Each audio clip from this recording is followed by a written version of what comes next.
Yeah. Yo, how about this? Give me 2 minutes here. I'm gonna shut this down. Give you guys a call right back. Sounds good. Word. Yep. Peace, guys. Yep.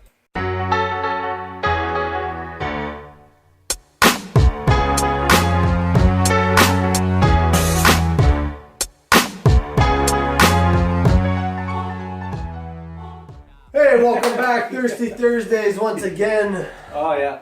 Well, okay. We say this quite a bit, but this will be a good one tonight because we have a very good taste test. That hashtag triple T. The weather's warm. It warmed up finally. It is warm. Yeah. And we also have a great guest lined up because, as you see, the video chat is set up. Guest. That seems to be going pretty well. This little TV here. Yeah, you guys seem to click and view a little more, so we're gonna like more. I don't know. Yeah, he's sitting by the phone, so let's do this trick. Hashtag triple T. Hashtag triple T. Yeah, I couldn't say it before, but I can say it now. And this is a good one. Oh, What did it here? Clink, clink. Still to this day, never know what's happening. So we have sticking with the Saskatoon beer. This is What's that? let's see, Churchill Riverman Red Ale, proudly brewed in Saskatoon. And this is, if anybody in Saskatoon is watching this, you know where to get this. It is on the 51st and Warman Road, where that original Joe's is. You know, these breweries in Saskatoon are popping up faster than nails in my tires, I'm telling you. But these aren't flat though, these are pretty good. Oh, I see what you did there. Yeah. That's pretty good. So we'll taste it out and More cheers, yeah. more beers. If you're a fan of OJ's craft beer, then this is it.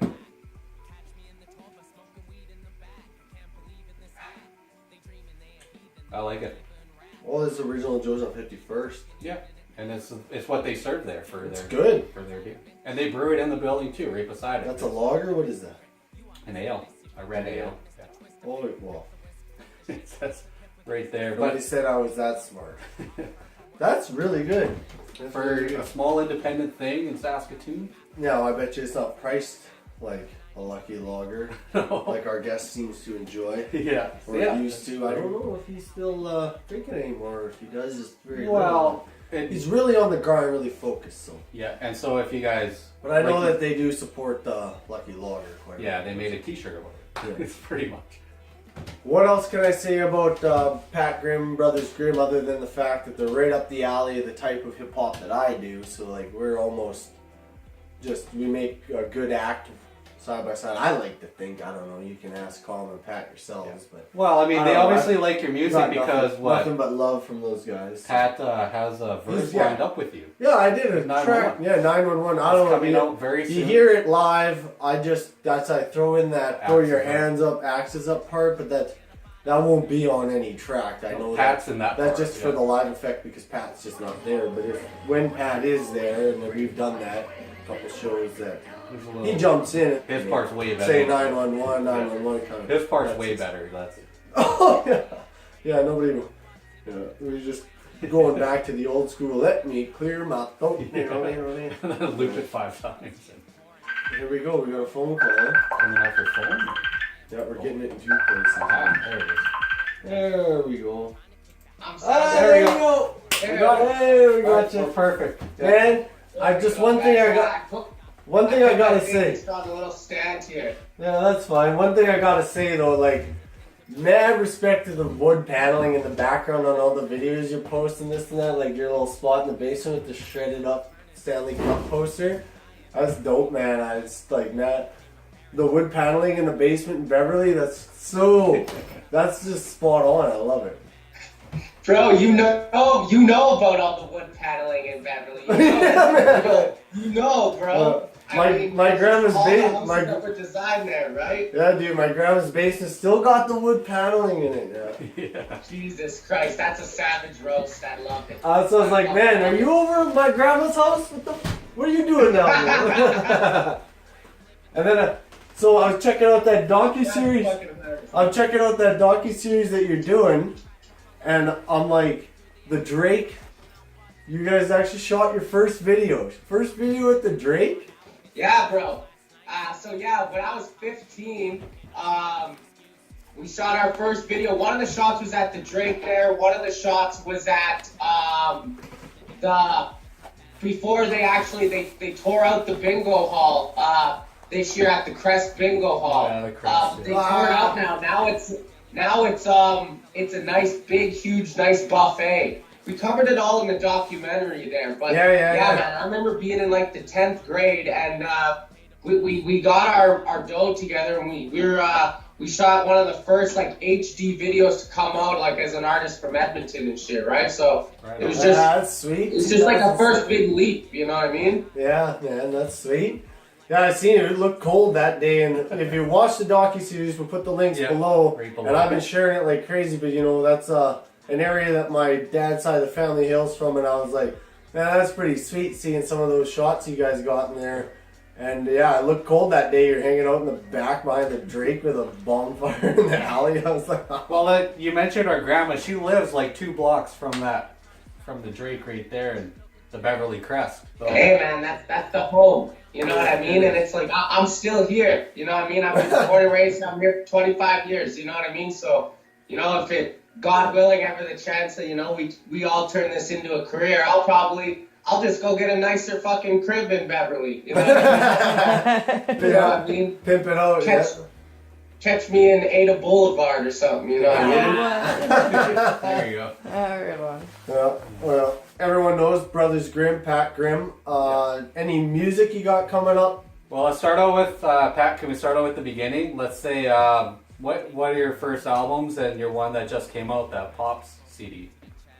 Well, I mean, we've been working for a long time, so you gotta think like right before, you know, like the big social media takeoff and stuff was really right when we started. Now, you know, like when we put out our first little projects, they were called Don't Judge a Book by Its Cover. And we put out little like mixtapes and on stuff on like radio beats and whatnot. I was still in like junior high and high school. And Conrad had just gotten out of high school, but we took it seriously and we started to progress a bit more. And then we had a big clique and collective together in the city at that time, and everybody was putting out projects.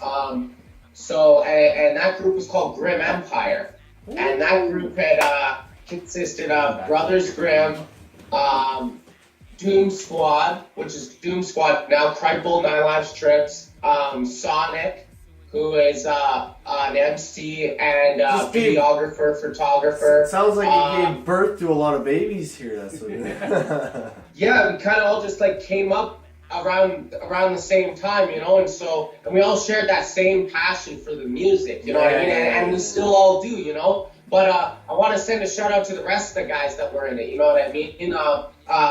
So Brothers Grimm, Doom Squad, Sonic, K-Blitz, Habe, Stripes, my man Pillsbury, you can check him out at Big Pills Music now.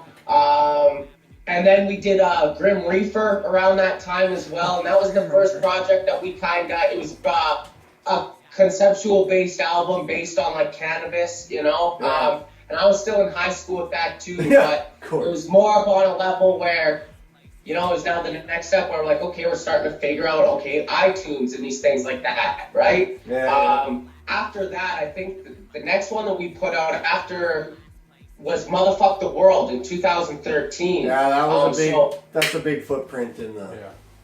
Well, it was definitely something that it was like, okay, like before Grim Reefer, you know, Fallen Empire, all our little street mixtapes, it was like, this was something that was like, okay, this was leaps and bounds, and I guess the skill of where we once were, you know what I mean? But we still didn't necessarily do that right where it was on like iTunes and all of that. So it's kind of crazy, you know, coming to our next projects that we put out this May, Steal This EP and Pops. Yeah, those were really, I can say, like our first projects that we did, I guess in a sense, right, where it was like we had videos, we had the release out on iTunes as well as the physical copies, as well as going on the road for the release. Yes. But again, there were still lessons that, you know, we learned along the way, you know, with just me and my brother doing this ourselves, you know. It's like every other Beverly Boys story I've ever been told from every age group. Is like you just, you know, you put the work in, put the work in, put the time, put the work, and eventually it pays off in the long run, and you just keep going with it. You know, you put the time in. Man, I mean, hard work ethic coming out of Beverly, Edmonton. Always have, always will be, man. We're fucking based on pulling that coal out of Jubilee Park, man. Now we're fucking trying to rap. Half of us are trying to rap. The other half are, you know, doing their things. One other quick question for you too is, how'd you get pulled into the whole Battleaxe thing? Because everyone knows how I got dragged into it, but how? And it was just, you know, destined to be kind of thing. But how did you end up getting tied up with that? Because I know you and your brother are a big part of that. So. My life was, it was at a time where my father had just passed away. My father passed away when I was 18. And so, you know, I wasn't necessarily making the best decisions in my life. You know what I mean? And, you know, maybe doing some wild shit or some shit that I do regret. But at the same time, when I had first heard of Battleaxe, it was my homie, Luckless, that put me onto it, and he had been very down with Swollen, and of course I'd always heard of Swollen members, you know, growing up in Canada, you know, so I mean, and just being a fan since, you know, first seeing them on Much Music like everybody else, so, and you know, seeing the code of conduct and things like that back in, like, I think it was like 2011 or something like that, it definitely made me see something that it was like, you know, there's something worth changing for, you know what I mean? It wasn't on a level of like, I'm going to change for Mad Child, or I'm going to change, no, it's like, I'm going to change, you know, I'm not going to change for my music, you know, like, I needed to change before I ended up being dead or in jail. No, it's a good on some real shit. And it's real people with a real support group is what I found, you know. And so that's what initially drew me in. Yeah. And so building the Battleaxe, I guess, name in Edmonton, along with guys like Luckless and guys like Striker back in the day, guys like Forrest back in the day. These are long guys who were very much a part of the movement, who, you know, really showed me what it's about, you know. You know, I remember having dinner with Prevail very, very early into me getting... I can relate, man. Same thing as when I first started, you know. And it was very much the code of ethics and like, just the type of people that you know, the Battleaxe was. So that's what definitely drew me into it, you know. And then, I mean, the rest is history, obviously. Everyone knows. You know, like... How are you guys doing though, man? It's good to see you guys there, man. I'm hoping to be back there fucking very close into the new year, right after That'd be the new sweet. year, right? That'd be sweet. All as well. We kind of mentioned about this whole 911 collaboration when you come over or whatever. That's the perfect time to kick that song and get really off the ground is what we want with that one. Yeah. Yeah, man, let's get something popping with it. Yeah. I'll finally get my little EP thing, my mixtape thing that I'm doing here done, and we'll kick it off with that if you come this way. Yeah. Yeah, man. I mean, let's keep working. You know what I mean? That's what it's about. You know, just keep grinding. And what you guys are doing here with these like interviews and these shows every week, like, it's what's up, man. It's keep cracking at it because this is dope too. You know what I mean? Right on, man. Yeah, that's awesome. So, we really appreciate this video chat. We got to do another one for sure. Even if you don't make the trip down here or we don't make the trip there, we got to make another video chat. Yeah, I'll come down to Edmonton anytime. Definitely. We got to get Comrade, like, right there we here. Go. Man, we'll do a live thing. Yeah, man. Yeah. However they do it. However. He would catch himself there. Yeah. Oh, by the way, my wife's standing over here. She wants to say hi. Hi!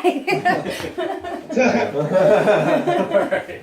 I don't know if you see me. Yeah. Much love, guys. I hope you guys have a good one. Stay safe, man. Yeah. And if I don't see you guys before, have a good holidays and shit, too, Yeah, right? Right on, you for too, sure. brother. Yeah. All right. Take care. Much love, man. Salute. Take care. Peace out. Peace.